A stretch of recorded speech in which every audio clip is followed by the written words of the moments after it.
Bonsoir à toutes, bonsoir à tous. Merci de nous accueillir chez vous. Vous suivez Sport Time. Nous découvrons tout de suite les titres.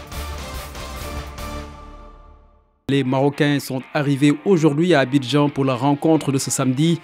Comptant pour le troisième tour des qualifications au Mondial 2018.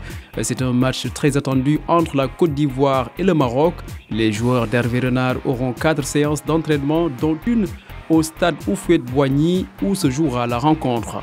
Une manière pour les Lions de l'Atlas de prendre des repères et de procéder à quelques ajustements techniques. Toujours dans le cadre de ce match, il s'agira pour les éléphants méconnaissables depuis le début des qualifications d'arracher leur ticket pour la Coupe du Monde en Russie. Hors du rectangle vert, il y aura également un match dans les tribunes. Plus de détails dans ce reportage de Stéphane Soumaoro et Romuald Dago.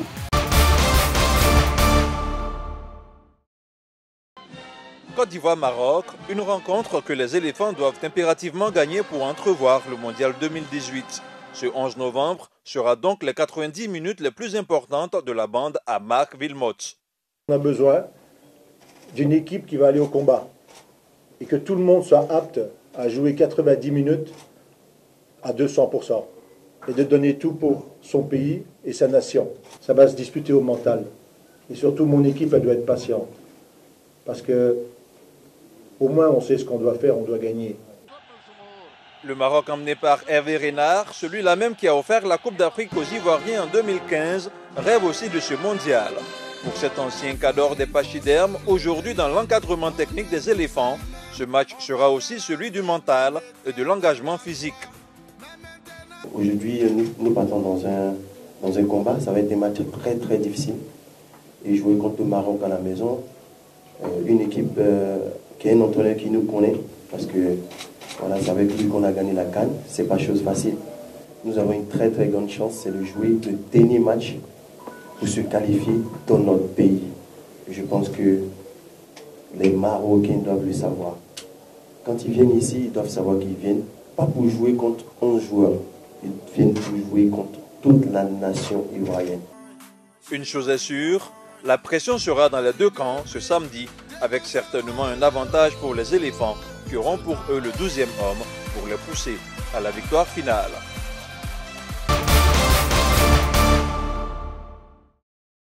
La Tunisie affrontera la Libye dans le groupe A ce samedi 11 novembre. Une rencontre également aux enjeux réels. La Tunisie, première du groupe avec 13 points, doit confirmer son statut de leader lors de ce face-à-face contre la Libye, qui est déjà éliminée et dernière de ce groupe avec seulement 3 points. La Tunisie est donc toute proche de signer sa 4e participation à une Coupe du Monde après 1978, 2002 et 2006. Plus maître de son destin est devancé de 2 points par le Sénégal dans le groupe D des éliminatoires du Mondial 2018. Le Burkina Faso reçoit le Cap-Vert la semaine prochaine à l'occasion de la dernière journée des qualifications. Pour ce match, le défenseur central Bakary Koné, en forme avec son club Strasbourg, écope d'une suspension et absent de la liste dévoilée ce lundi par le sélectionneur Paulo Duarte.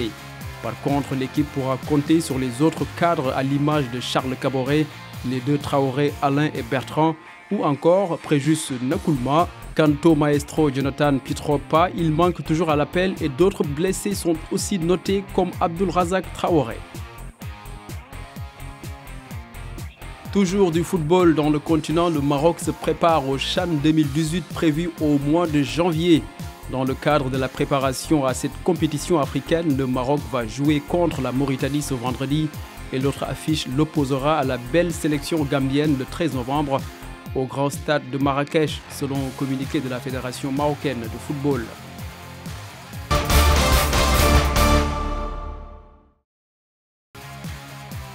Parlons du foot français. Les affiches des 8e de finale de la Coupe de la Ligue en France pour la saison 2017-2018 sont connues. Ils se joueront les 12 et 13 décembre 2017. C'est aujourd'hui que le tirage au sort des 8e de finale de la Coupe de la Ligue a été effectué à Bordeaux.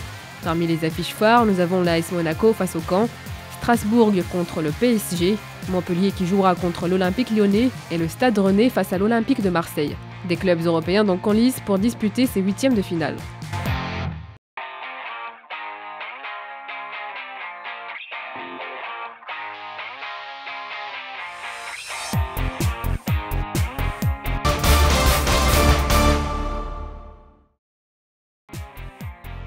un mot sur la Ligue 1, cette fois-ci nous parlons de l'avant-centre parisien Edinson Cavani qui pourrait quitter plus tôt que prévu. Le départ éventuel d'Edinson Cavani se discute dans les coulisses du PSG. Les arrivées de Neymar et de Mbappé n'ont pas été sans effet sur l'Uruguayen Cavani, dont le contrat prend fin en 2020. Il pourrait donc partir plus tôt que prévu et le prix de ce départ serait évalué à quelques 80 millions d'euros.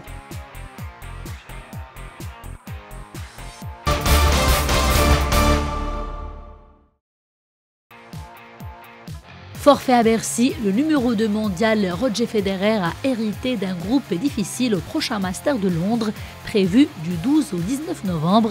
Groupe dans lequel Federer devra affronter Alexander Zverev, Marine Cilic et le récent vainqueur des Masters de Paris, Jack Sock. En tout cas, malgré tout, le Suisse se positionne comme le super favori de ce tournoi, du fait des nombreux absents qui ont été notés, à l'image de Djokovic, Murray et Wawrinka et de Rafael Nadal, dont la participation est incertaine.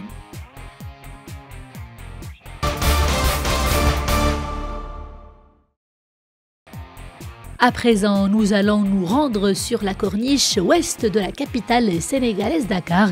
C'est pour respirer de l'air pur, mais également pour faire du sport, comme ces Sénégalais qui ne peuvent plus se passer de cette activité physique. Ils s'y retrouvent tous les soirs pour suer à grosses gouttes. Un reportage signé Pape Chertiouf. Ils sont cadres de l'administration, ouvriers, étudiants, tous passionnés de sport. Parmi eux, des femmes.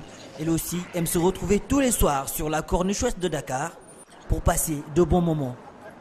Ouais, nous sommes là de temps en temps quand on a du temps libre, quand on est libre, je veux dire, pour pratiquer un peu du sport, pour se libérer un peu, parce qu'à l'université, il y a les examens, il y a le stress qui nous habite de temps en temps.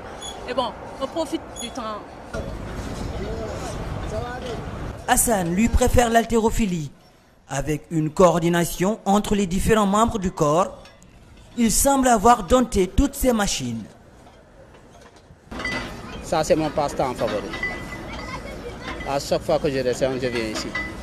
Même si je le fais 30 minutes, je vais le faire. Non loin de là, sur un terrain aménagé pour les amateurs de foot, deux équipes s'affrontent sur le sable. Et oui, derrière ce mouvement d'ensemble, le moniteur donne de la voix pour encourager son groupe galvanisé par la musique. Arona est gendarme, il se plaît à diriger cette séance. C'est une façon pour nous de montrer un peu les gens ce que nous faisons dans les salles. Et une façon pour nous aussi d'inciter les gens à aller faire du sport. Leur faire comprendre qu'il y a des trucs pas compliqués qu'ils peuvent faire et puis vraiment se sentir bien dedans. Sur la corniche ouest de Dakar, le ciel s'assombrit, mais les mouvements continuent d'être les uns plus harmonieux que les autres.